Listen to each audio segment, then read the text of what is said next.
and doing Nitya Dharma. Hare Krishna. Once again, Prabhuji, I've lost him. Yeah. Thank you. Thank you, Samita Mataji. Prabhuji, one second. Only two more questions. Okay, sorry. And question 11 was, how does one serve Lord Krishna? By rendering the devotional service, we have to follow the ninefold sadhana bhakti, the ninefold bhakti which starts with Shravanam and Kirtanam. Question 12 is, how does one know that he is qualified for the sadhana bhakti? So a faithful person who follows the rules and regulation is qualified for the Vaidhi sadhana bhakti. And question 13 is, how does a person know that he has become qualified to practice Raganuga bhakti? It is only when he experiences the spontaneous love of Lord in his heart that he is qualified to engage in Raganuga bhakti.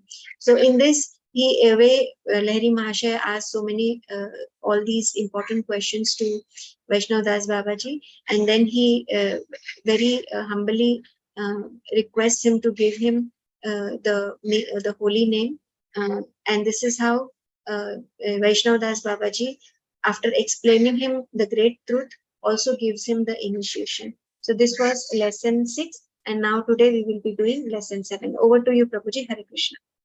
Hare Krishna. Thank you so much. So beautiful done. It's very complex. It was very difficult to do it. So, Samita Mataji, before you go away, I have a humble request to make for you and your Kirtan group. In this chapter 5, there is a very nice prayer is there. Actually, it says that it is composed by Lahiri Mahashaya himself. So this is fictional character. It's on page in the book which I am using. It's on the page, begins at 58 towards the end and goes all the way to the page 60. So 59, 60. So what I'll do, this is a beautiful song, So I was wondering if you would consider, because I see you are there, Raksha Mataji is here, and Lalita Priya Mataji is also here, except Satyadevata Prabhuji doesn't seem to be here. So Mataji, if you would, all three of you, if you would consider doing that prayer, and I don't know how you figure out the tune or a meter next class, next weekend's class. What I'll do, I'll scan and share it with all four of you, Yes, Prabhuji. It's a very nice wordings are there, okay. So please try to consider and see if you can do that, okay? Yes, Thank you. Definitely. Hare Krishna. Sure, Prabhuji, we will try. Wonderful. Thank you. Hare Krishna, everyone. Please accept my humble obeisances. All great Srila Prabhupada. I have one confession to make. This chapter 5, lesson 7, it was very, very difficult, exceptionally difficult. And the philosophy, its magnitude and the complexity is just overwhelming to do it in one session, So in fact, the whole day I'd been trying to do that. So what I suggest, we do it in 2 sessions. Today, half of it, the philosophy part, and then we'll do the next session next weekend, the rest of it. And somehow or other, it'll mess up our schedule, but I'm going to try to make it up. In some lessons which are shorter, I'll squeeze out a day, If not, we'll have to go one more session. There's a other complication also. I wasn't feeling well too, The other complication is that the PowerPoint app that I'm using, in fact, I'm subscribing XMind app. They usually send updates every month, once a month, So the update they sent me last a couple days back, 3-4 days back, in setting with the update, they messed up the whole program. So now I cannot control the font size. I cannot control the word number. So because you see my PowerPoints are very well compacted. Now because of not being able to control the font size and the number of words in a box, it becomes very, very difficult to do it. So I'm going to have to contact them. So that's why I have not completed the PowerPoints for today's lesson completely. But the biggest reason is that it's too complex. The dialogues taking place, the philosophical dialogue taking place here between these different individuals, it is too complex to do it in one session, and it's no point in hurrying. If we don't try to understand, then it's no point. The other point, I promised yesterday that before I begin lesson 7, because we did not get the time to discuss the lesson 6 that we did yesterday. So I will give you the opportunity for you to ask the question and let us discuss before we proceed to lesson 7. So all these considerations, I decided to do it in 2 sessions. Okay. So before I begin lesson 7, let's see if there are any questions. But before, since Mataji Samantha Mataji just did the recap of lesson 6, so please feel free to come up with some questions and we can take up for discussion. All right, Haribol. Are there any questions? Thank you so much, Prabhu. I was just waiting Haribol. for that one. Thank you, Prabhu. Prabhu, just a question before. You did mention that it is like a fiction type, Lahari Mahashaya and Babaji Maharaj. So it is a basically a fiction, is an imaginary form, is it, Prabhu? Am I correct or? Yeah, the whole book, these different characters, they're all fictional, imaginary.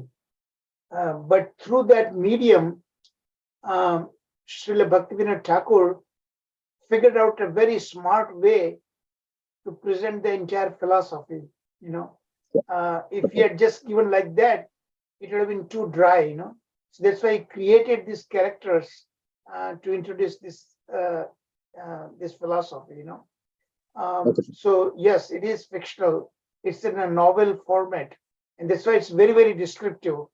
So it presented a real challenge, considerable challenge to even prepare PowerPoints. It's so descriptive, you cannot make out. If you read it and then you see my PowerPoints, it's very difficult. Yes, sir. Yes, sir. I had to read so many times. So you're right. Actually, it is the fictional characters, but they seem like real characters in a way, the way the author is presented. Yes, when you go on hearing this one, looks like it's a person particularly there. That is what it is, a discussion between the spiritual master and his disciple. That's what we feel, Prabhu. Yeah, exactly. Yeah. And Prabhu, the second question, I'm not able to understand what actually the second question and the answer. I got a bit confused there, Prabhu.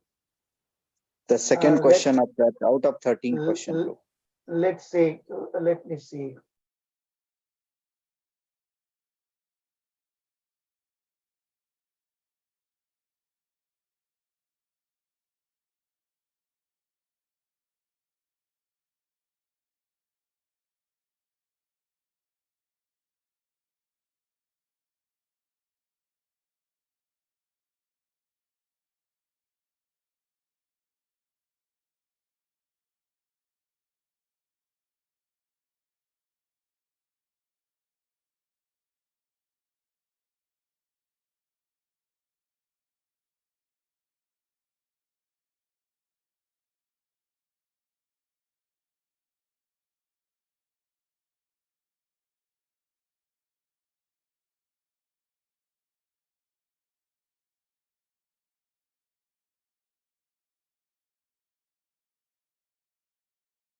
Prabhuji, it is if the Supreme Personality of Godhead is the origin of the impersonal Brahman, then why not the goal of Bhagwan realization? That is the question, Prabhuji.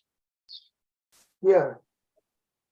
This is the slide, right? If the Supreme Godhead is the origin of the impersonal Brahman, then why not the goal of Bhagwan realization? Why the goal of Bhagwan realization? Brahman, Brahma. So here the question is that because Babaji just said, explained that that because absolute truth is in three levels, right? Brahman realization, Paramatma realization, and Bhagwan realization. It's already said Bhagwan realization is the complete realization. And this impersonalist, they focus on Brahman realization, which is only partial realization.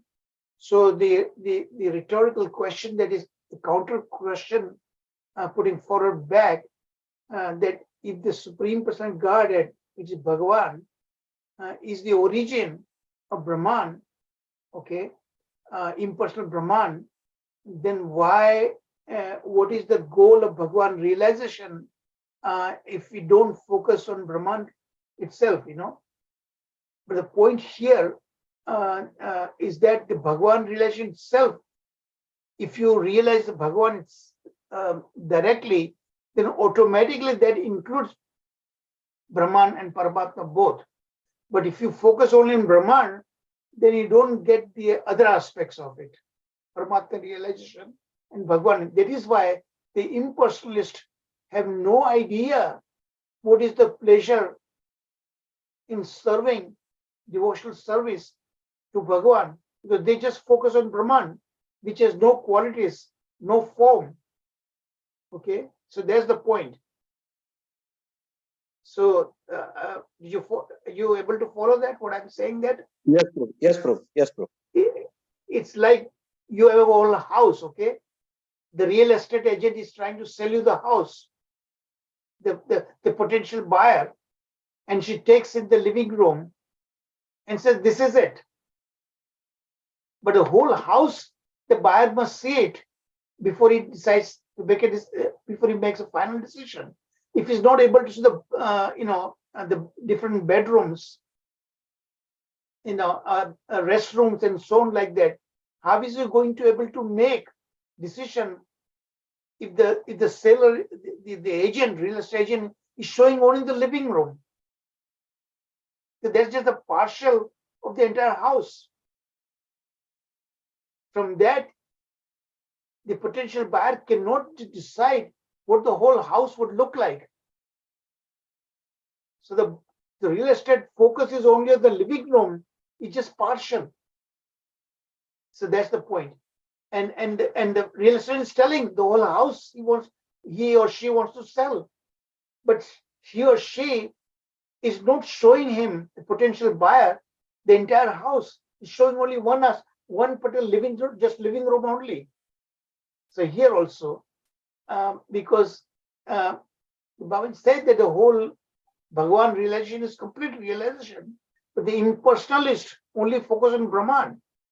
So now he's saying, the counter question is saying that what is the goal of Bhagavan realization? Why?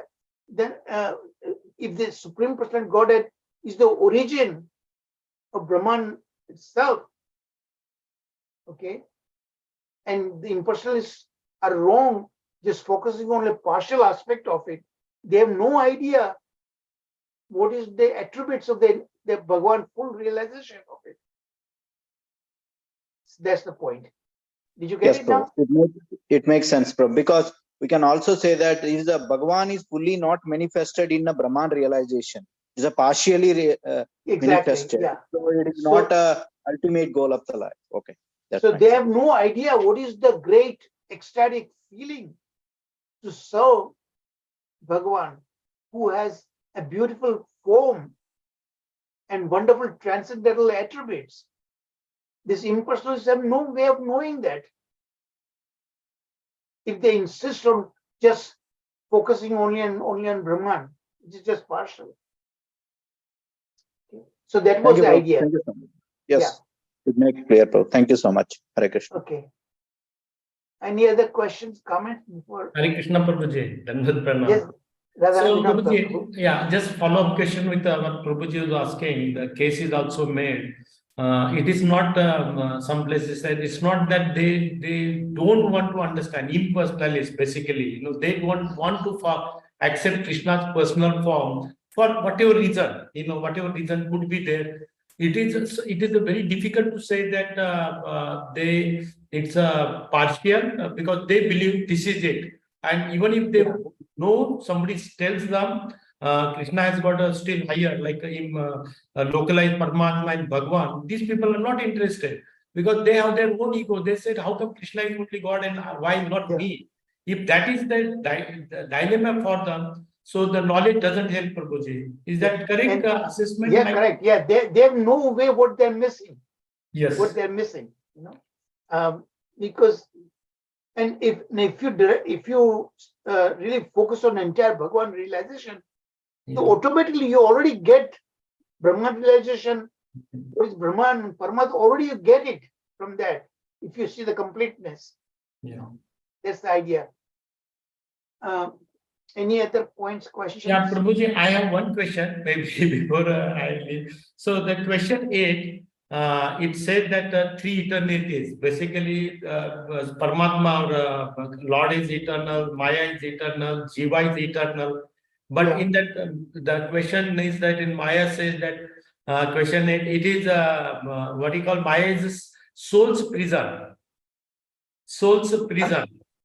So it is only, you cannot, how to say that it's always a prison, because when you are in material world, it's a prison. It can bind you. That is how we look at it, right? So it is not eternally prison for a soul.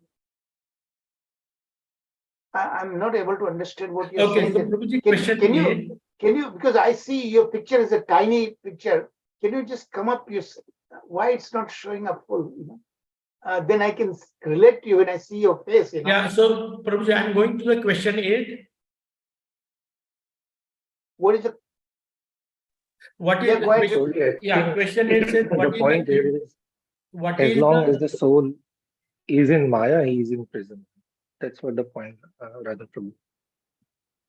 So Prabhuji, I'm going to the question 8. What is the eternal relation? We are talking about eternity, right? Yes. So, yes. Yeah, Correct. there are 3 things mentioned. One, spirit soul, that is the Jiva, and Maya, and it's a Bhagwan, right? Yeah. So the relation. So the Maya is a prison for a soul. That is the statement made. Sharad Prabhuji, do you understand what is question? I'm still not able to understand. Sharad Prabhuji? Okay, let me take the slide off, then I can see you. Maybe just go ahead. Go ahead, leave it. Okay, now I can see you now, full picture. Sharad Prabhuji, do you understand what he's asking? What I have also not fully understood his question, but basically I think he is asking, it is said that the Jiva is existing because of Maya. He has come to this material world because of Maya. Jiva is not because of Maya is coming. You see, when he has some self-interest and he turns away from Krishna, then Maya takes control of him. But he's always there. He's not here just because Maya is there. That's the point. Do you understand that? Because remember, we saw that he is the marginal potency of the Supreme Lord. He is one of the potencies of the Lord. So Jiva is also eternal, and he oscillates between 2 extremes. On one, the Krishna is there, and the other side is Maya. Maya cannot act when Krishna is there. Only when he turns his face away from Krishna, then Maya takes control. So if you have in a room, you have a light, okay? If you turn the switch of the light, the darkness immediately will take over, right?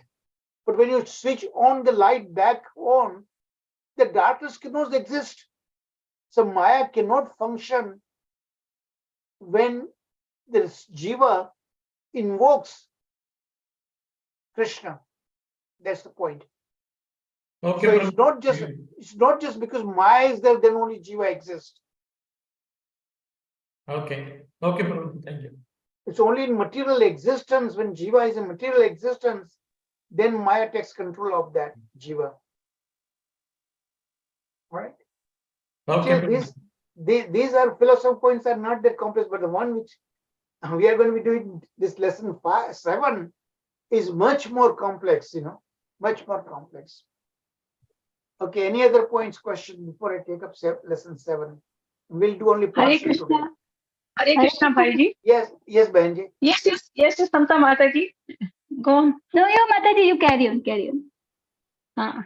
Bhaiji, my question is, the person who is free of Maya doesn't need to follow Varnashram stage. It means we can go directly from Grihasthashram. The Varnashram system is on a material platform that we saw that, right? Brahmana, Kshatriya, Vaishya, and all the 4 ashrams. It's on the material platform, okay? But the idea, the principle is still there, and that's what we call the devotees practice Daivi Varnashram Dharma. Because they are on the devotional platform, okay? Like in the temple, because those qualities are already there in a particular kind of body that we inherited from our parents. So some people are very good. They have these talents to study, and explain. And some people are very, very good in cooking and so on like that, deity worship and everything like that. And some people are just, they can just do labor work, But in Krishna's eyes, they're all same. Nonetheless, there's a modes. Brahmanas are on the mode of goodness, pure goodness. Kshatriyas are in the mode of passion, because those kind of qualities are needed to function in that capacity. So Varnashram Dharma is on a material platform, but the idea is still there for devotees in the temple when they serve, but then they apply it. It's called Devi Varnashram Dharma, we call, because that is the true sense of Varnashram. The spirit of it is there on a devotional platform. But in Krishna's eyes, all 4 varnas, all 4 ashramas are same. It's nothing like that. That a Shudra is inferior, even though it sounds like that. But Shudra also, or whatever, they discharge their service with great love and affection. There's one and the same thing. Yes. Somebody is just washing the dishes in Krishna's kitchen, Radharani's kitchen. He is no way inferior. No way inferior. Yes. The only thing that you do this thing not for personal motives, personal interest, whatever the thing charge you're discharging in a particular ashrama or varna, you do it, you dedicate the results of that directly to Krishna. Yes. Then it becomes Devi Varnashram. Yes. But if you're doing it on a self-interest, then it's not. Then it's on a, just like this particular character that we are seeing, this Lahiri Mahashaya, before he became a devotee here, he was on that false pride because he was a born Brahmana on a caste basis. So he was under the impression that I'm born Brahmana, so I'm special. Yeah. Yes. Okay. And that's why he was not able to understand the Vaishnava qualities. Yes. So his spiritual master makes him explain that. The same Varnashram system that he explained to him, what is the true purpose of that? Yes. Thank you, Andy. Thank you so much. Any other points? Hare Krishna, Prabhuji, Dandavat Pranam. Prabhuji, a small question. Yesterday class में हम कल के class में हमने वो जो एक story आपने बताया थी, जो माधव दास बाबा जी थे जो संन्यास ऑर्डर में थे और फॉल डाउन हो गए, तो फिर वो उसने जो ऐसा किया मगर फर्दर चैप्टर्स में आएगा कि वो उन्होंने ऐसा क्यों किया? Is there any philosophy behind it कि कुछ हमें शिक्षा देने वाले हैं, ऐसा कुछ है? या वो जो एग्जांपल बताया गया माधवदास बाबा जी, let me say in English so that everybody can understand it, you know. Yes, sir. The character, it's a very interesting character. You cannot help but to sympathize the situation, right? Remember, he did not want to do that, but his wife kept on insisting. His wife could not tolerate her husband taking a sannyasa, all right? So she actually basically forced him to at least see her in private. Outwardly, he's a sannyasi. He's forbidden to interact with his former wife. Okay, and so he was forced to associate with her, but he should utilize his own good judgment that he is a sannyasi. He is not supposed, because he has cut off all those relationships. And he was meeting her in private in the night time. And see, Shastra says that in night time or in privacy, you don't want to be associated with your own sister or your mother, because you cannot control the urges, and you can, even if you don't want to do it, you might commit terrible offense. So he was taking a great risk in associating with his wife in privacy in the dead of the night. And that's what this Lahiri Mahasaya, who was sleeping in another room, when he heard the noise, he came out and he caught them red-handed, you know. So that was the problem. And the other Prabhudas Babaji and others, they already were aware what was going on, but they were too respectful. Madhavadas Babaji, remember, he was also a Babaji sannyasi of that level, and still he got, and that's why he called himself, he admits that I have a very terrible misfortune that I myself got into this kind of situation, you know. So one has to follow that actually in the particular Varna or ashrama duties. In fact, that's the reason why we call falling down, because you are not, and you cannot imitate in a particular ashrama you have or particular Varna, you cannot imitate the duties of the other Varnas or ashrama yourself, because you are not tailor-made for that. Your body, your nature is not that. So you're not going to be able to do it. That's why Bhagavad Gita, Krishna also said, don't try to imitate which is not your particular Varna or ashrama. You're not going to be able to do it. You are not built that way. Yeah, Prabhuji, it is in Bhagavad Gita 6.2 also, na? It is mentioned one should not live up karma unless and until one is assured, and then only one can go for sannyas and yoga. Yeah. Any other point before I start? Thank you, Prabhuji. Hare Krishna. Prabhuji, the person will be called as mithyachari, na? Yes, who pretends.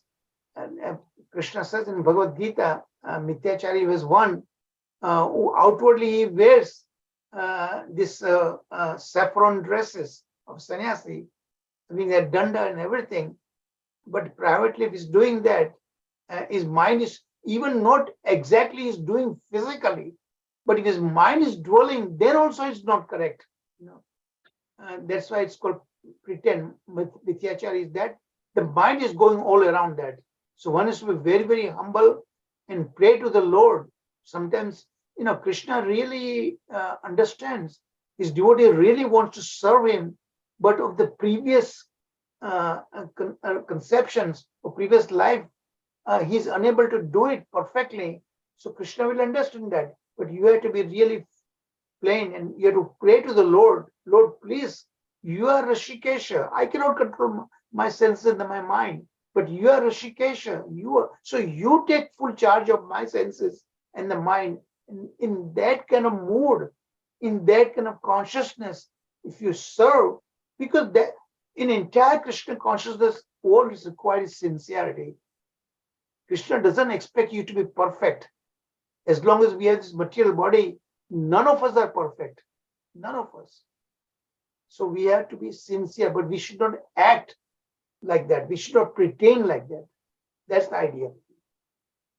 Sharad Prabhu, you want to add anything to this explanation? No, Prabhuji. Thank you very much. Okay, so I have one more question, Bhaiji. Please, Mataji. Yeah, bhai, boliye.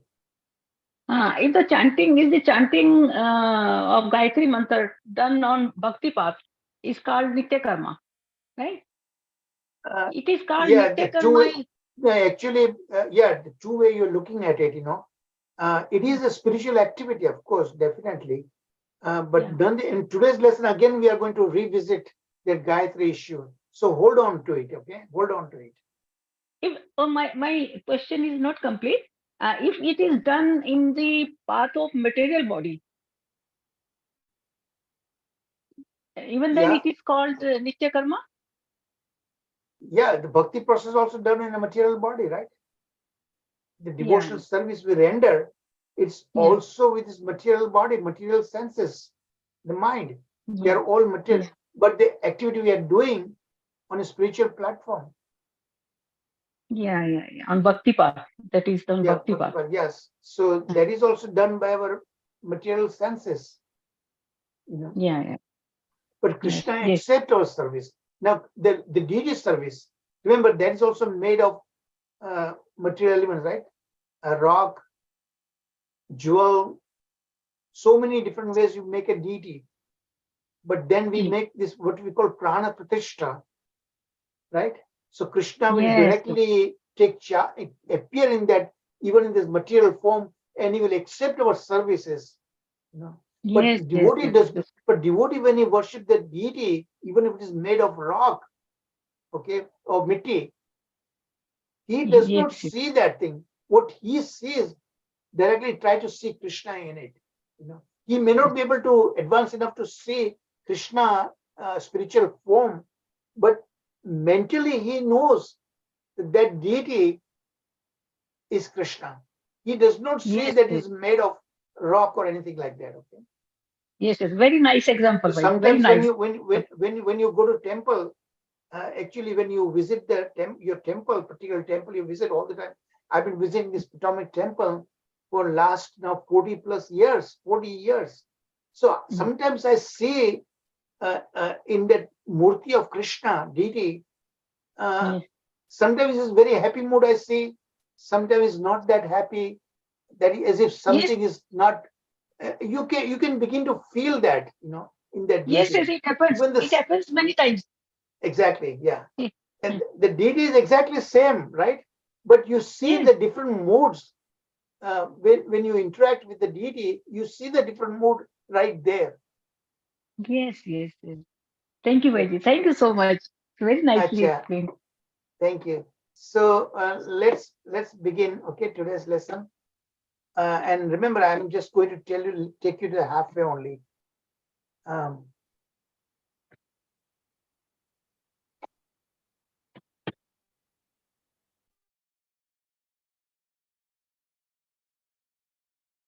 Okay, this is lesson 7.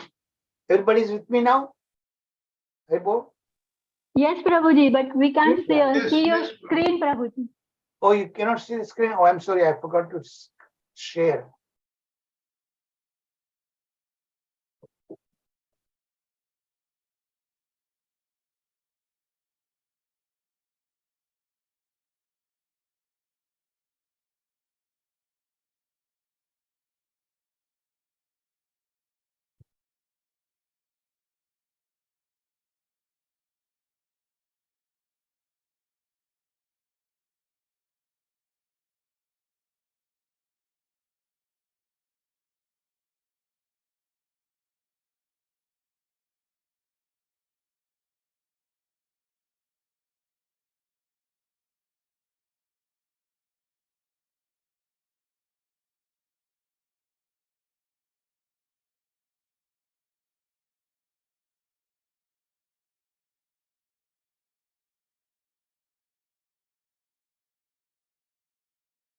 Okay, now you see my screen?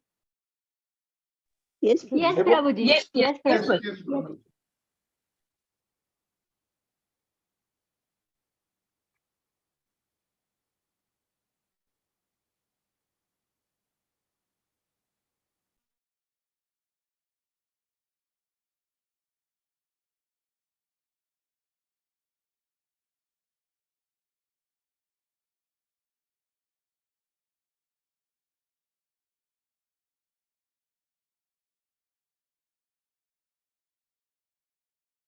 Okay, so this is lesson 7 now. And there are 8 themes. And it's a very complicated chapter actually. So the first theme, this Lahiri Mahashay, remember his full name is Kalidas Lahiri. So Lahiri Mahashay, firstly, author introduces his family. Okay, and remember he's the resident of Shantipura, and he's in Navadvipa now, Godruma, but he originally came from Shantipura. Okay, so we are going to be introduced to his family members, his 2 sons and his mother, actually his wife. Then theme 2, about while he was in Godruma and he became a sannyasi, but back home in Shantipura, the rumor mill was active. So many rumors were adding. Remember Shantipura, that Smarta Brahmana society, they were very, very critical of him, that he has accepted Vaishnava Dharma, and he has forgotten that he is a born Brahmana and so on like that. So there were so many rumors going on. And those rumors ultimately came to his 2 sons. And so they started talking about it, and what to do about it. And remember, they are also still in the Kasta Brahmana kind of mood actually, So we will see that. The third theme, so now they start deliberating what to do, because now they had a great reputation in this town, Shantipura. And they were, both sons were also very, very scholarly, okay, very well versed in the Shastra scriptures and things like that. So when their father adopted this Vaishnava Dharma and he was now accepted as sannyasa, all the rumors finally came to them and they were beginning to deliberate what should be done. They still did not realize that he has taken a Vaishnava Dharma and all these things, which is much superior and everything like that. They are feeling that he has committed some kind of offense or mistake, and they were trying to, they decided to try to bring him back and restore back to this Brahmana, that Smarta Brahmana understanding and things like that. Okay, and finally they come to the conclusion that they will go and try to get him back to Shantipura. Okay, so we'll see that. And of course, the younger son, whose name is Devi, Devi Das, he goes there. He was given the responsibility because he was very well versed. He was a great Pandita, actually, great scholar, And we will see that dialogue taking place, philosophical dialogue. He very effectively talks to his father. He's putting so many very, very probing, wonderful questions. And Lahiri Mahashay, his father, answers him, and then he counter questions he put forward, all these things that we'll see that. And then theme 5. So this Devi Dasa, younger son, he tried his best to convince his father to really come back. We will see those arguments and counter arguments, but of no use. He failed to convince his father. His father said that what you see me, my previous way I was, but I'm no more that person. I realize the virtues of being a Vaishnava. I'm able to taste the nectar, and I don't want to go back. And he also was arguing that the people in this Shantipura, they are still in that mindset, and they criticize Vaishnavas and blaspheme the Vaishnavas. And I don't want to come back and face the same situation again. So we will see that arguments and counter arguments, so on like that. And this young son very, very intelligently ask questions. And when he gets the answer, some of the answer he is not convinced, he put forward again. And finally he got convinced, like they will see that, and then we'll see. So there are three kinds of these philosophical dialogues we'll see. First, between the father and son, okay, and then we'll see that question leads to ultimately that, yes, father, daddy, where did you learn all this thing? From whom did you learn that you're saying so much, And he himself was convinced of his father's argument. So finally, father reveals to him that, yes, because I was so fortunate to get associated with a very, very senior Vaishnava in this Vaishnava Das Babaji, and I taken shelter of his lotus feet, and he enlightened me with all these scriptures. So he said, let me go and introduce you, come with me and I'll introduce you to my guru, So he takes him there. So now, and then he leaves him there alone. He wanted him to talk directly in privacy with Vaishnava Das Babaji. And then Babaji very, presented, he asked some question directly to him first, that what did you learn? Because Babaji, remember, Vaishnava Das Babaji himself was an impersonalist in his previous time. And he had studied all this monist philosophy, Sankaracharya philosophy and everything, So he knew where this young son was coming from, and he was arguing from the monist philosophy point of view. So he was able to defeat him very, very, very effectively, But first he asked him, what is your understanding? What is Vedanta philosophy? According to those monists, but the Vedanta philosophy, the way the devotees understand, as Chaitanya Mahaprabhu actually showed in Chaitanya Charitamrita, we read all the time. So he wanted to know exactly what is your understanding, and then he said he will present his understanding. Okay. So first the philosophical dialogue we'll hear in father and son, and then that's interrupted. We'll see the philosophical dialogue between the son, Devi Dasa, and Vaishnava Das Acharya Babaji, and then he comes back and resumes back again, comes to his father. Again, further philosophical dialogue taking place. So it's three-way. That's why it's so complex and so much, the complexity, the magnitude is just too overwhelming to do it in one session that I realized this afternoon only. So we will see that. And the eighth and the final theme is that we get to see this Muslim Qazi. He is one of the descendants of Chand Qazi, and he himself, like Chand Qazi, who was defeated by Chaitanya Mahaprabhu. So all his disciplic succession, they were all great followers of Chaitanya Mahaprabhu. But nonetheless, what is the teachings of Quran, the Holy Bible of the Muslims? And this Lahiri Mahasaya himself, remember, he was very well versed with the Urdu language and all the living style and everything about the Muslims. So he knew about all this very well. So then he sits down with this Qazi, okay, and some remarkable similarity of the Quran, teachings of Quran, to the teachings of Chaitanya Mahaprabhu. And yes, of course, there are stark differences also. So that we will see, and that's very, very enlightening. You will find that, So what I will do up to this theme 6, I will take it today. Theme 6 also partially, part A and B, just here dialogue between the son and the father, that we'll see that part today. Okay? Let's see how far we go.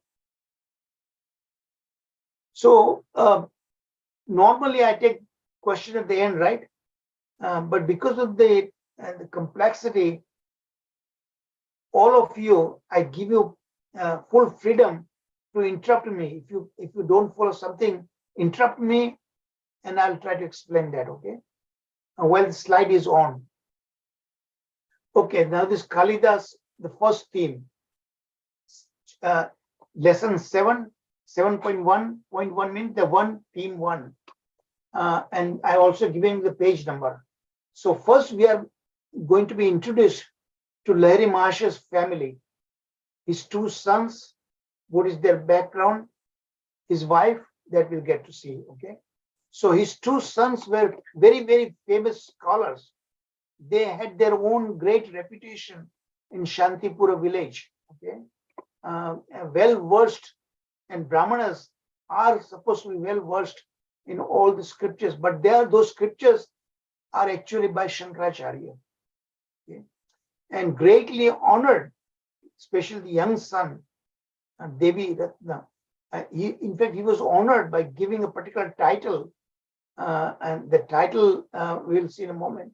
The title was like Ratna. Ratna means jewel of knowledge. He was like that. So he was very well versed actually. So both of them are well versed, but the elder one, but 35-year-old, was a zamindar, a land owner. So, and he was financially taking care of the entire family. He was responsible, very well taken care of. But the young son was free. Okay. And they were very well recognized, honored by the Smarta Brahmana society in the Shantipura. Okay. So, and their mother is also very, very saintly, that we are told. The eldest one was named, his name was Chandranatha, okay, and was 35 years old, landowner, and who looked after the family household affairs. So they were very fairly rich, you know. Now so not much focus is given on the elder son. The focus is on the younger son, who is going to visit his father. So the younger one was named Devi Dasa. Okay? And from very childhood, he became very expert scholar in this particular Nyaya Shastra, Smarta Shastra. They're the typical scriptures of the Mayavadi philosophers. You know, Shadadarshan actually comes from that. So he had his own school teaching, and he had 10-15 students taking lessons from him. And he was honored by the Smarta Brahmana society. They gave him the title Vidya Ratna. Vidya Ratna means jewel. He was the jewel of all the Vedic knowledge. Okay. So he had a great reputation. So obviously you can hear now in the next one is the rumor mill. The widespread rumor, every nook and corner of Shantipura, they were talking about, gossiping about, they heard that this great, very, very elevated family that we were respecting so much, but the main member of that family is Kalidas Lahiri, who already left the town, went to Navatipa Dharma, and he became associated with these personalities who are in loincloth. They again blasphemed the saintly personalities, you know. And he was taking food, remnants of food eaten by those personalities, you know. So they were discussing all that. And there was a two sides of the picture of Lahiri Mahashaya. They knew that he was a very pious personality, okay, and some positive things about it also knew about it. But they were wondering what happened in this such old age. How did he flip himself? You know, was it because he became a senile? Senile means lost his brain or what? You know, dementia and things like that because of his old age. You know, so that is all this thing going on. And eventually the word came to these two sons' ears also. So it was a general opinion that Lahiri Mahashaya was now a senile old man. You all understand what is senile, right? Dementia, old people, many times happens, they forget, you know. But remarkable about that, they remember what was happened 50 years back, every minute detail they remember. but the present, so short-term memory is actually dementia affected, So some thought that he was struck with some kind of disease, but they also wondered that being a Brahmana by birth, his sons and wife obey him with great respect. So what suffering possibly might have gone through that made him decide to turn sannyasi? He couldn't have been disappointed by this family. His sons were very, very obedient and they respect him greatly. His wife is a saintly lady, and real a chaste woman, So what happened? Why did he flip himself? They were all wondering about it. Now all kind of wild stories were kept on going in that Shantipura village. And these two sons, when they heard, they felt very bad actually. So among the learned, some thought he was a very pious man. They had a mixed kind of feeling, okay? Although everything this world has to offer, everything was going great for him. So why did this Kalidas Lahari decided to give up this very respectable position in the Brahmana society, Smarta Brahmana society, and now he took shelter and becoming a Vaishnava, and that they couldn't accept that, because they used to blaspheme Vaishnavas. So often in his possession and his old age, he has developed the taste for chanting the holy name. Remember, Smarta Brahmanas are not of that, because they follow typical Buddhist philosophy. Okay, the next theme. So now the family deliberates within their private quarters, and they were trying to figure out how to protect the honor of the family, the respect and honor they earned. Their father earned, and they themselves also earned independently.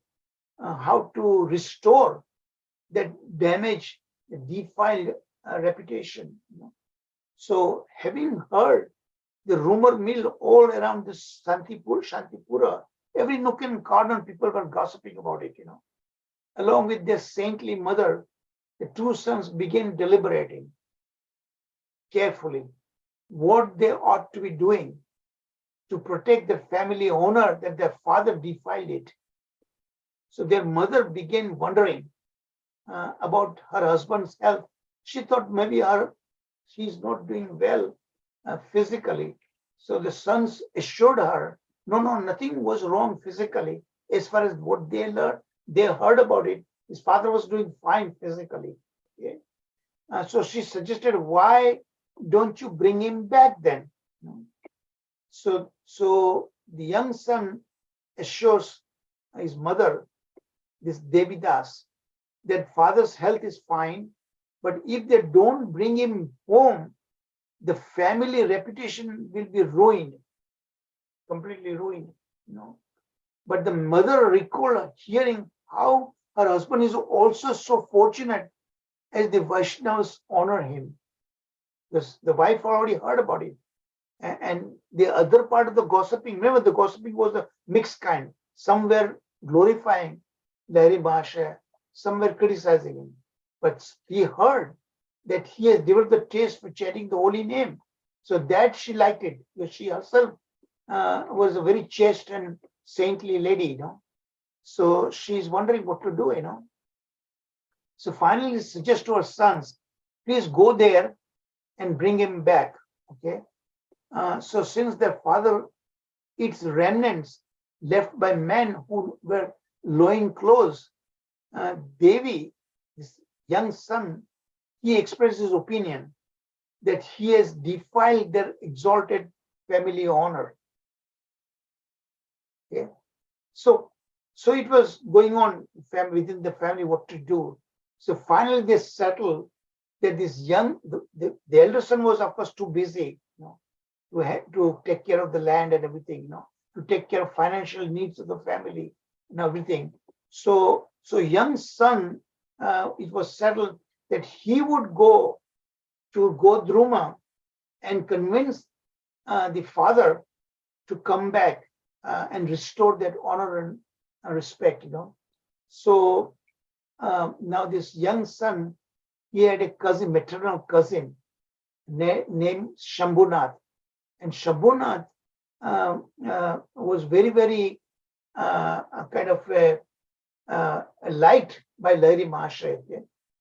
He developed good interaction with him. So they decided this young son accompany this Shambhunath, this cousin, and then they go to Navadvip Dharma, Godruma, and try to convince their father.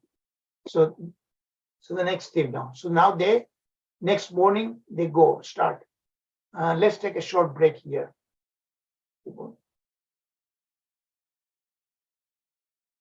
So let it percolate, okay? What you just heard. So far you haven't heard really important things, but when we come to the philosophical dialogue, I want you to really pay your attention. It's a little difficult to understand, okay?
Okay, final 1 minute.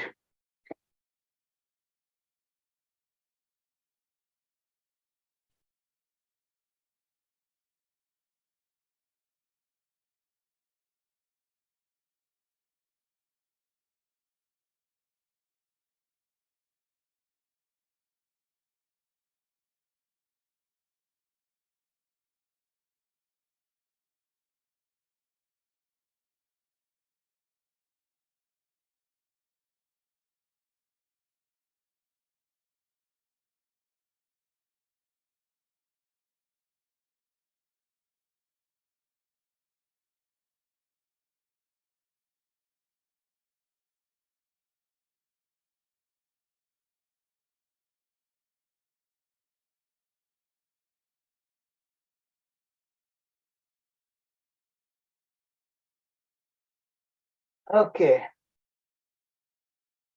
So now, remember there are 3 different philosophical dialogues we are going to hear, okay? Today, I'm going to focus on the dialogue that taking place between father and the son, okay? First part of it, because it is going to be interrupted when father takes him to his guru and let him discuss with his guru, and then they resume back again where they left off in the first part. So that I will do it next weekend for the first part. So listen very, very carefully.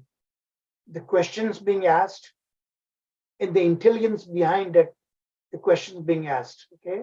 Very logical questions and equally logical answers.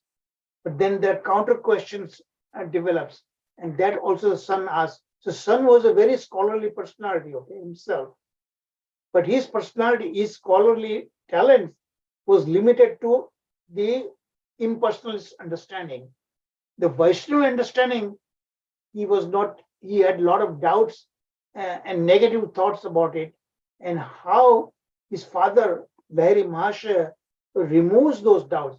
And towards the end, he becomes convinced that, So we are going to see through that one by one, step by step, okay? And see that this uneven, that is because of this, the changes they made in this X-Mind app, and I could not control that. Otherwise, you've seen my previous slides, all these boxes exactly look same size and everything, very nicely, compact figure. Here, I could not do it. I could not control that. That's the reason. So here, the first point. So now, next morning, these two, the young son, Devidas, accompanied by his cousin, they set out next day to go to Navadvip Dham from Shantipura. Now look at how aristocratic family, they don't even walk themselves. They need to be carried in a palki. The servants had to carry them actually, So they come, they settle, they arrange for the residence in a local Brahmana.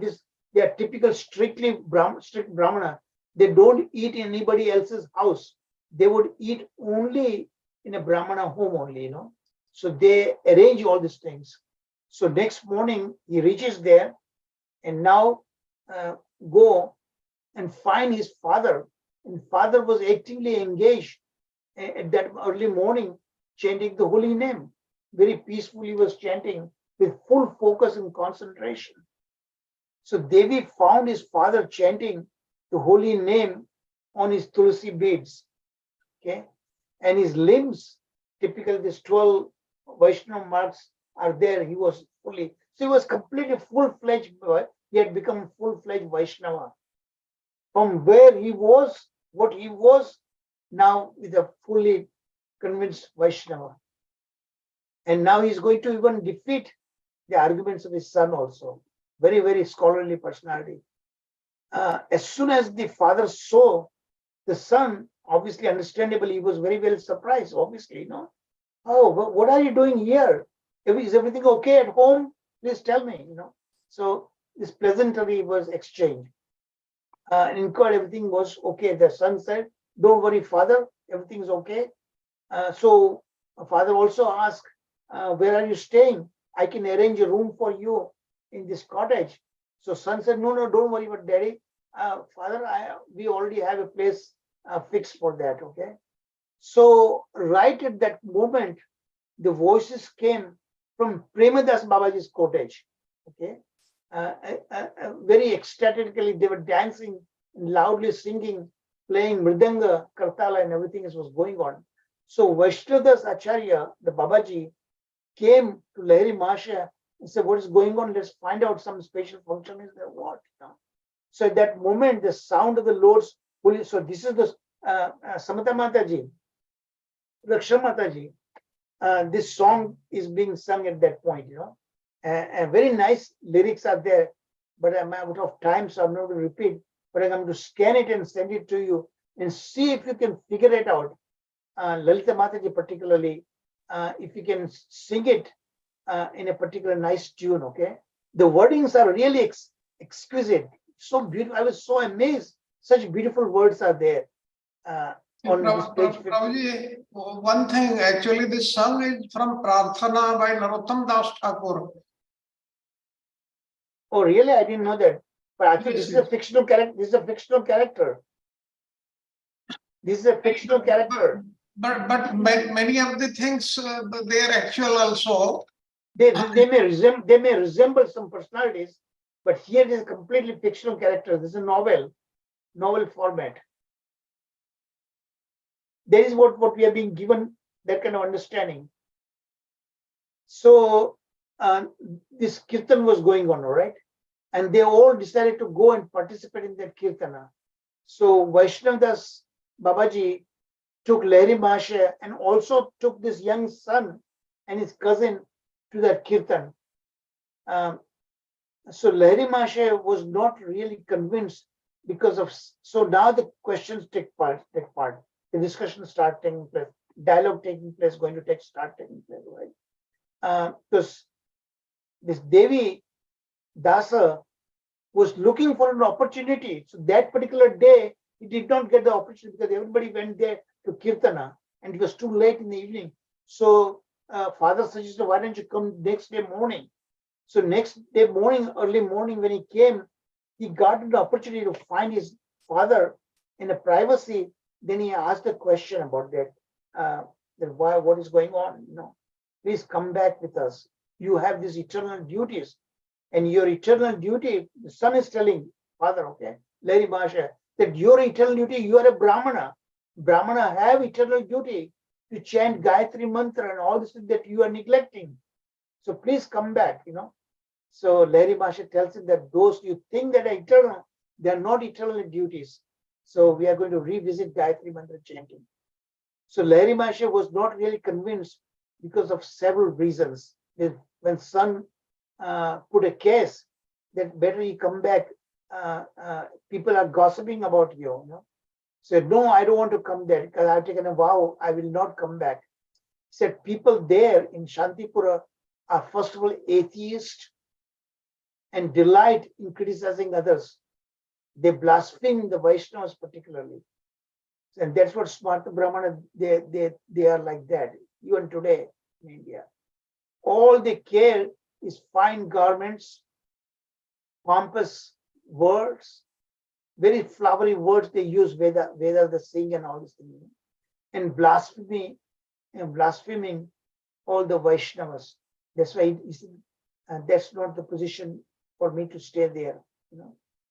So fourth point, thus the father flatly rejected Devi's proposal, including his argument that a Brahmana has eternal duties and religious rituals that his son presented. So, and his son argued, a great soul like you, Daddy, you are very, very well respected, and you're ruining that thing. You're a great soul, so, and it is your duty to come back and show as a good example to us. We are your sons, and you have this eternal duty to chant Gayatri mantra and all this. You must come back and absorbed in all these duties.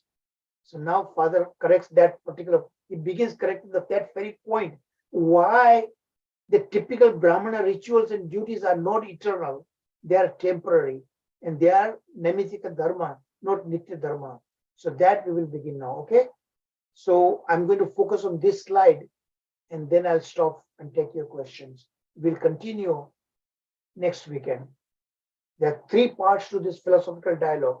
I told you, the father and son, the first part, that got interrupted when father takes him to his guru, and his guru enlightens this young son. And then they resume back again their own dialogue, father-son dialogue. Okay, so first, when son said that a Brahmana has eternal duties and rituals, that you should honor it. You are a good soul, great soul. So that itself is negated by his father. Father said, no, what you think that is eternal, that's really in a sense not eternal. Why? Here is the reason. These are temporary duties. Devotional service to the Lord Hari is the soul's only eternal duty. Chanting Gayatri is temporary.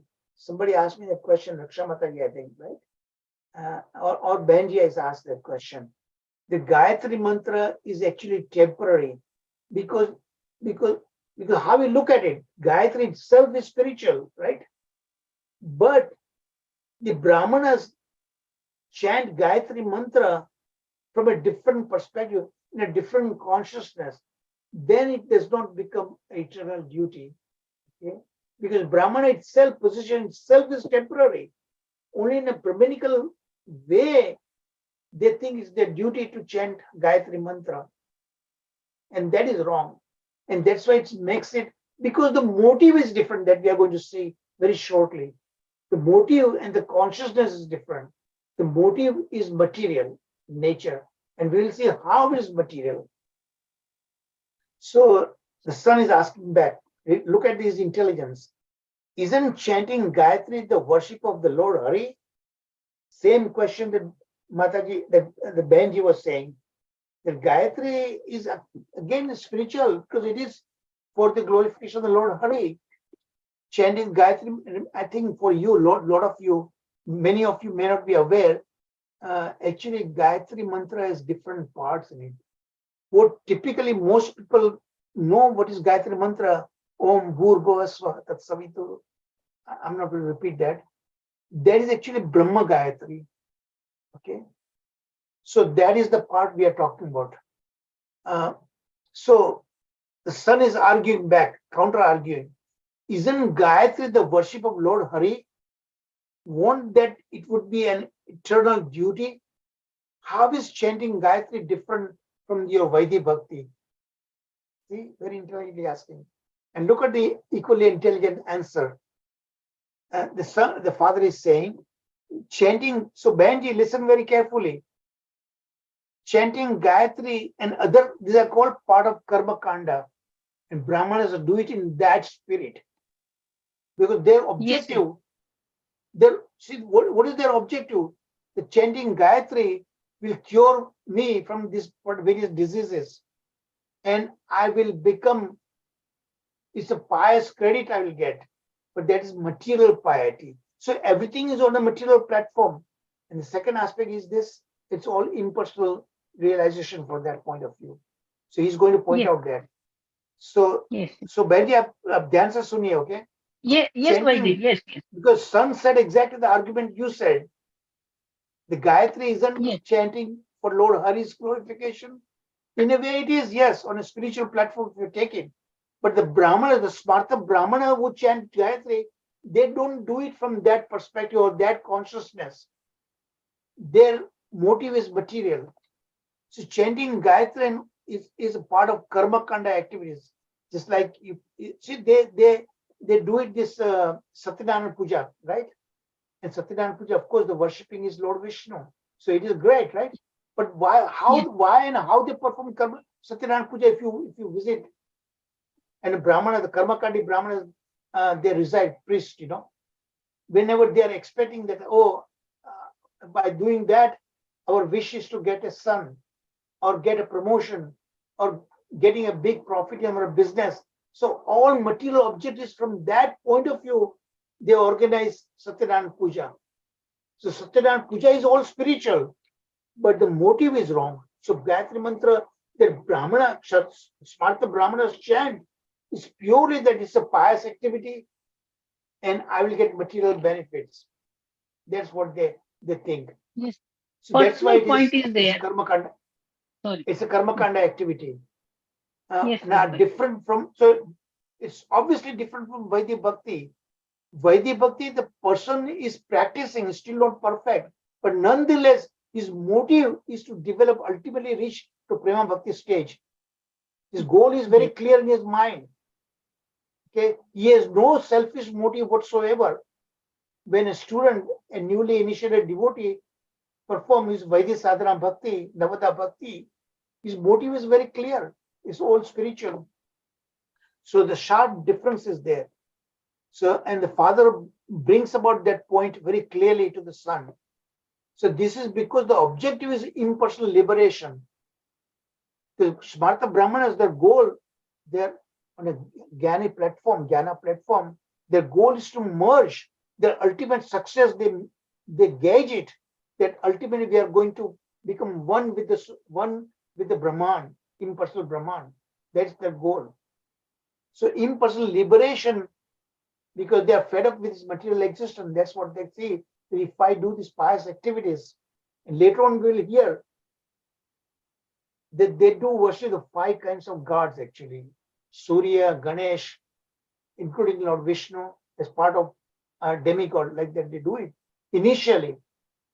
But ultimately, before they are able to worship the impersonal Brahman, they recommend that you have this murti of Ganesh, Surya Bhagavan, Lord Vishnu, all these things. But purely, once they get over, then ultimate goal is to do impersonal Brahman realization. So objective is impersonal liberation, unlike Vaidhi Bhakti, which is devoid of any material motive. The primary result attained by Vaidhi Bhakti is that one becomes attracted to serve Lord Hari. Because we don't have natural attraction for Krishna, so we want to develop that, and that is done by practice. Sadhana is by practice. So okay, then look at the counter question. The son come up. Isn't same secondary results? So there's a primary result and secondary result. Why is secondary? The father explains that your primary result is different than secondary result. Why? Because what you are expecting is that by this material piety, I'll be promoted to heavenly planets. Ultimately, I'll become liberated by merging with the Supreme. So these are not the primary objectives, but the secondary objectives. So the son is asking, isn't some secondary results also come from your worshiping to Krishna? There is also secondary results. So that now the father is countering it. Those who are not true devotee perform sadhana bhakti. You guys also practice, I know that, but you are not true devotee because you are doing it for self-interest to attain 2 goals. One is material sense gratification, that you want to enjoy fully, you want to go and reach heaven. And in this life, you want to have a fully opulent life. Okay? And ultimately, you want to merge with the Brahman, the impersonal Brahman. So those are the impersonal Brahman. Internally, there is a difference of faith. The materialists are in the secondary results. Primary result, of course, chanting Gayatri Mantra, but they are not focusing. They are focusing the outcome of my chanting Gayatri. That's why it becomes secondary results, merging with the Supreme Brahman and things. Okay, but the primary thing that they are not focusing, it's still chanting the Gayatri Mantra on a spiritual platform that they are not doing. So now the son is saying that isn't your Vaidhi Bhakti that you're doing, that is also has secondary results, So that is kind of count there. The devotees attain primary result because devotee wants to ultimately develop love for God. That is their objective. That is the primary objective. They have no self-interest whatsoever. So then the son is asking, then why do the scriptures glorify these secondary results? The scriptures do glorify reaching heavenly planets. In fact, 70% of the Vedas, these verses, they talk about different demigods in higher planetary systems, to how to please them. That is there 70%, 75% of the Vedas talk about those verses actually. Pleasing Indra, pleasing moon god, pleasing Surya Dev, like that, all these things are there. So scriptures say that. So now the son is arguing, why do scriptures glorify those secondary results, the so-called secondary result that you characterize? So now he's saying, two kinds of human beings are there. One who is truly intelligent and those who are not so intelligent. It's not so intelligent, they misinterpret, they misunderstand that. The intelligent ones and the unintelligent ones who will not perform any spiritual activity unless and until they are being told that this is the profit, this is the reward you will get, then only they are, just like the Satyanarayana Puja. They will not, their interest is not at all to please Lord Vishnu. They're interested, if I perform this puja, I will get a son, I'll get a big promotion in my job, my business will get a great profit, I'll get a new contract. There is always in their mind, and there's the reason they're organizing this Satyanarayana Puja. Exactly, this is what like that. So then why do the scriptures glorify? So he's saying that the scriptures are there, the unintelligent who will not perform any spiritual activity unless and until they see an immediate material benefit. At best, some pious credit they will get. For such persons, the scriptures praise the secondary results. So somehow or other, scriptures are created, and remember, scriptures ultimately come God, right? Because their mindset is not situated properly. So scriptures are like mother who wants to give medicine to her baby, and baby doesn't like that bitter medicine. So what she will do, she'll mix a candy in that, sugar coated, and will give. So here the scriptures are sugar coated. So by hook or crook, they want to engage them in hearing the scripture. To some point down the line, they'll come to a devotional platform. That's the reason why scriptures are like sugar coated, So second result, so they give the result, attract some rewards they are showing to attract them. So by the Lord's mercy, such people eventually become attracted to the primary result. Then they will understand what the scripture is telling that. The last point. Then the son is saying, what about these great personalities, Raghunandana and other authors of Smarta Sastras? He's pointing at the Smarta Sastra, okay? The Smarta Brahmanas are very fond of those Dharma Sastras. They typically glorify this Karma Kanda, things like that, okay?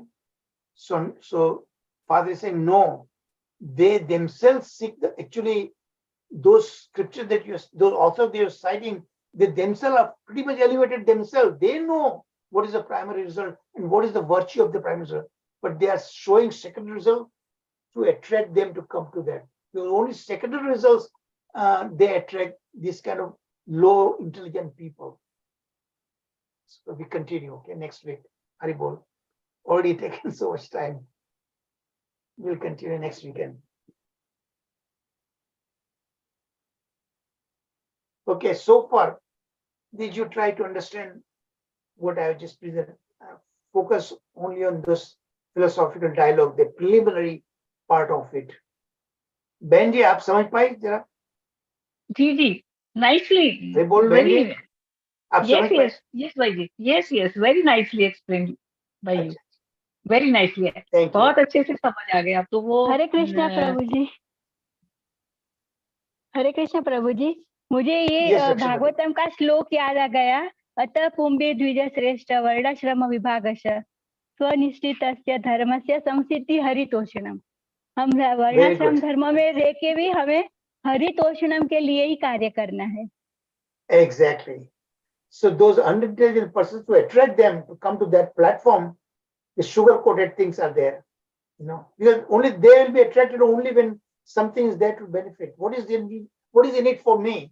That is their question, and that's only reason why they come to spiritual platform. Because the intelligence is not there. Eventually, of course, when you come to Krishna platform, intelligence will be given by the Lord Himself. From complete material absorption, it's very hard to bring them to spirituality directly. So just like mother gives the medicine only after sugar coating, then the child will take it. तो प्रभु जी इन date case अगर ब्राह्मण को भी अच्छा वैष्णव संघ मिलता है तो वो भी चेंज हो सकते हैं. Yeah, eventually they do that.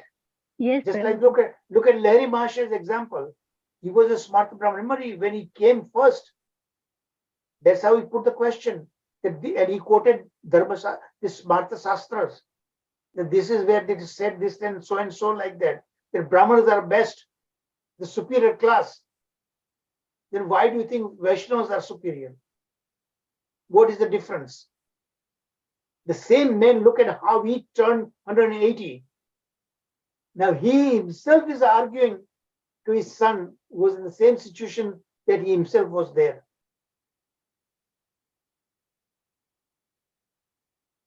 Okay, anything? तो प्रभु जी कास्ट सिस्टम किसने बनाई?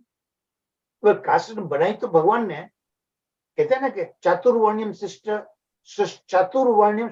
maya system is created by me, but it is guna karma vibhagasa. It has nothing to do with my birth. So that is what the Smarta Brahmanas took it wrong. And they took a dominating role in India long time back. The Brahmanas control everything. तो प्रभु जी ऊंच नीच का जो ये भेदभाव है उन्होंने ही शुरू किया. उन्होंने create किया. ये human society, the Brahmanas created that to maintain their superiority, just like United States, the white people, the white supremacy. What is their thinking? That only white people are intelligent enough, and they are specially created by God, and the other people, the colored people, are naturally they are not intelligent. They are inferior. The class itself, the racism, there is actually the same kind of racism we see in India. The Brahmanas are dominated for long time until more recently.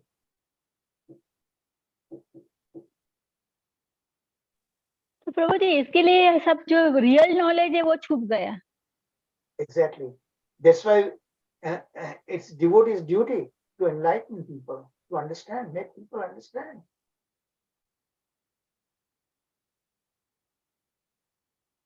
Come on, आप लोग क्यों शांत बैठे हैं? बोलिए कुछ. Rest of the people, please speak up. Isham Prabhuji, Dhanush Pranam. Yes, Dhanush Pranam, Prabhuji. Hari बोल. Yes. मुझे Yes, पता नहीं आप आए. मैं समझा आपको क्लास अटेंड करते होंगे. नहीं, I am always there, Prabhu. Just कहिए. Sorry. Yeah, I mean, no questions, but just some reflections, like a lot of deep questions and deep learning.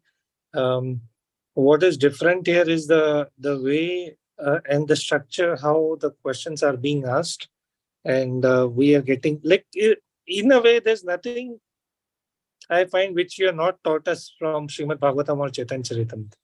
It's there, but it's more in a digestible form and a more in a practical way. Practical way, and through a realized Vaishnava. If I understand right, this pastime of Lahiri Mahasaya is a true. It's not imaginary, right? Yeah, true. Well, the character is imaginary, but what he's saying is not imaginary. What he's saying, in fact, Bhaktivinoda Thakur, Srila Bhaktivinoda Thakur, is selected these characters to introduce this philosophy. Philosophy is real, right? But the medium is a fictional. Is fictional. So it's a very very unique and interesting. Even a fictional character, they're model after real personalities. They are model. Yeah, wonderful too. So a lot of good learnings. That's all I want to say. At the moment, there's no question, not because, but it's very clear. It's already probing and wonderful. Okay, that's good. So it's already crystal clear. But I just want to make sure you understand, because I spend hours and hours really to how to make it simple enough to understand. But for that, I need to understand myself first. The logic behind the arguments, the counter arguments. Look at how intelligently his son is asking. Every answer he gets, he has a ready counter question.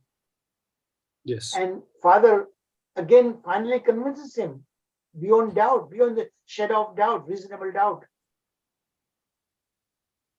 Yes, because his father was like that in the same situation.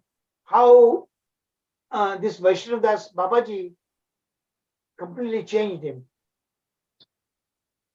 And that's where the intelligence comes, of course.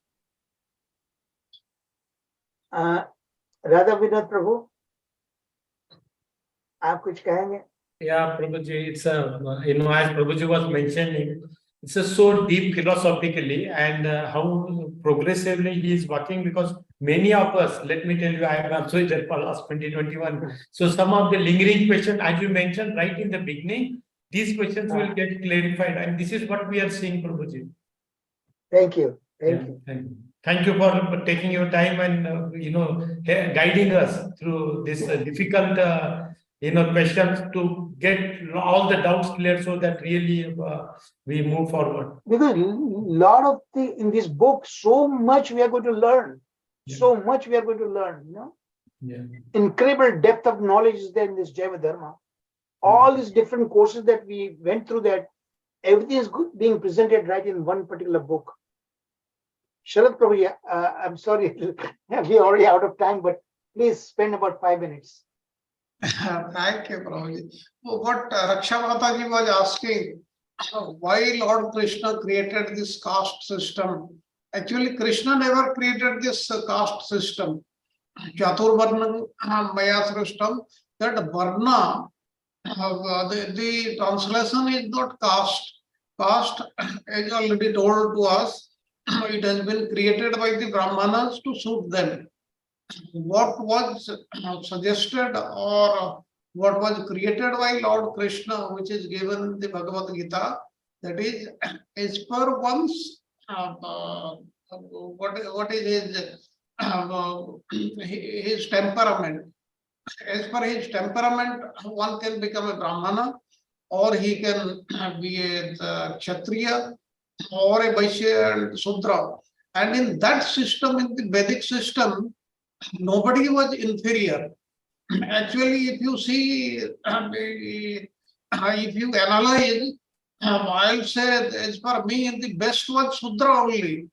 Because Sudra, just by serving the other people, not by doing anything, the Brahmana, he has to study the Vedas and do so many things. But the Sudra, just by serving the other people, you see the present labor class, like that, all those people, you do your job, and then you also, your destination is also the same. So that was what was in the Vedic system, Vedic period. But later on, it was taken away by the Brahmanas, and the whole society got deflected.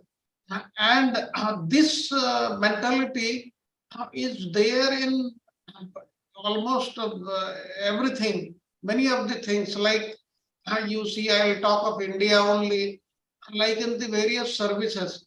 So and so services, they are superior to so and so all others. That's why they should get these facilities. This is something like creating a class within a class. So this is because of our this ancient practice. This is developed.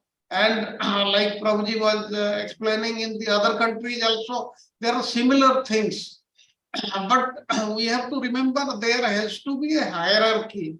Hierarchy is all right, and without hierarchy, the system cannot function. But still then in that hierarchy, all are the same. That is what is to be understood. No, it is Prabhuji. Krishna said, look at Sanskrit. He does not say an active voice, but a passive voice. He does not say, he says, I created. What he says, it is created by me. Chaturvarnyam system, Maya system. Yes. If you understand the Sanskrit grammar, it is said in a passive voice. For a human society divided, for harmonious working of the human society will work. So it is the idea is for a good purpose. The idea behind was the divine purpose was there. But it is the humans, the so-called Brahmanas, they perverted complete objective of their varnashram system. You know, varnashram itself is desirable because we are born a particular, we have particular talent, and if we go in that way, if a student has an engineering talent, and if he goes to medical school, he will not be successful. That's why the entrance exams are there, to gauge what is his natural interest is there. You know? But on the name of that, the Brahmanas are completely twisted around the whole concept. Yes. That is the problem. You know? But it is done by, it was done by Krishna. He himself says, Chaturvarnyam Srishti Maya Srishtam, that it was created by me. He does not say I created by me. So emphasis is all there, not him, but emphasis on the varnashram system itself. When somebody says in a passive voice, he wants to take himself out of the picture, out of the equation. But the topic is more important. That's when we use a passive voice, English grammar, you know I'm talking about. Although a good writer will always avoid saying in the passive voice. You know. Okay, any other point? So I want to give you in a small doses this very difficult philosophy. That's the reason I did. The other two parts of this physical philosophical dialogue is even going to get even much more complex. That we will do it next weekend. Okay, but Hare just Krishna listen Prabhu there. Ji, I'm sorry. प्रभु जी एक point है, तो हाँ जी, बोलिए। चैतन्य महाप्रभु जी ने हमें सिखाया है कि वो जो श्लोका है, ना हम विप्रो न च नरपति ना पिवेशो न शूद्रो, तो वो हम कैसे समझ सकते हैं? वो दास दासानुदास, Yeah. जो चैतन्य महाप्रभु की टीचिंग्स है वो. See, again, remember this Varnashram, Brahmana, Kshatriya, all it is in a bodily platform. This pure soul is not Brahmana soul. We don't say a Brahmana soul, a Kshatriya soul, Sudra soul. Soul has no such classification. This classification is made on a bodily platform. Am I correct, Sharad Prabhuji? Sharad Prabhuji? Yes, Prabhuji, it is very, very true. And Because as long as we have this body, we have to act that way, you know. Okay. Okay, Prabhuji. रक्षापति आप તમે સમજ્યા ને રક્ષાપતિ? Yes, પ્રભુજી, yes, પ્રભુજી. Okay. કે આપણે શરીરના ઉપર છે, કેવું શરીર આપણે મેળવ્યું, the soul has nothing to do with that. તો એટલે આપણે હંમેશા એ સમજવાનું કે we are soul. But we have to respect, you know, blindly we don't see. There is a negative aspect of this also. See, the men can go bare chested, right? Can women do that? Cannot. So we have to respect certain bodily things, but we respect women as a being, human being, equally to a man. Okay, but certain things are there. The body of a female body is created differently than a male body, and yet women have a great psychological power. They, in fact, everything the men do, their power, their potency really comes from a woman in his life. You know, that is, I find it really amazing. In Krishna himself says that my potency is Srimati Radha. Radha is my potency. Without Radha, I'm incomplete. You know, so women can do wonders. Really, they themselves are characterized as abala, but they are not abala. The power and the bala of a male, of a human, this man is a woman behind that man. You know, do you understand? Do everybody understand that? Yes, Prabhuji, very nice, very nice. Yeah. Yes, very nice. But still, blindly you cannot. Sometimes they understand. See, like I gave you a simple example. Men can go in public bare chested, right? Women cannot do that. Okay, thank you very much. We are already time up. Raksha Mataji, તમે કરશો Naseem prayer? સાગર પ્રભુજી છે ને પ્રભુજી? Sagar Prabhuji, oh, I'm sorry, I forgot about that. Sagar Prabhuji, my deepest apology. I'm sorry. No problem, Prabhuji. Hare Krishna Prabhuji, please ऐसे मैं हम लोग सुन all go to Srila Prabhupada. Namaste Narasimhaye. Namaste Narasimhaye. Praladaladahi. Praladaladahi. Hiranyakashipu Purvaksahar. Hiranyakashipu Purvaksahar. Shilatankar Nathali. Shilatankar Nathali. Ito Narsimha, Parato Narsimha, Ito Narsimha, Parato Narsimha. Ite to yami, Ito Narsimha, Ite to yami, Ito Narsimha. By Narsimha, Hriday Narsimha, by Narsimha, Hriday Narsimha. Narasimhamadin Saranam Prapade. Narasimhamadin Saranam Prapade. Tava Kala Kamala Bhare. Nakha Singam Dalita Hiranyakasipur Tanu Bringam. Kesavadhita Narhari Rupa. Jai Jagadish Hare. Jai Jagadish Hare. Jai Jagadish Hare.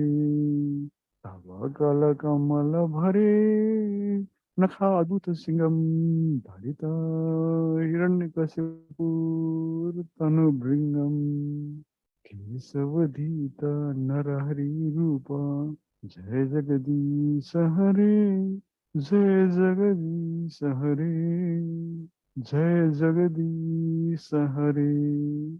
Narasimha भगवान की जय, भक्त प्रहलाद महाराज की जय, श्रील प्रभुपाद की जय, सर्व प्रभु की जय, शरद प्रभु की जय, गुरुदेव की जय, ऑल assembled devotee की जय। हरे कृष्ण कृष्ण कृष्ण हरे हरे, हरे राम राम राम हरे हरे। हरे कृष्ण चार प्रभु, धन्यवाद प्रणाम। Thank you, Sagar Prabhu. It's so nice. Hare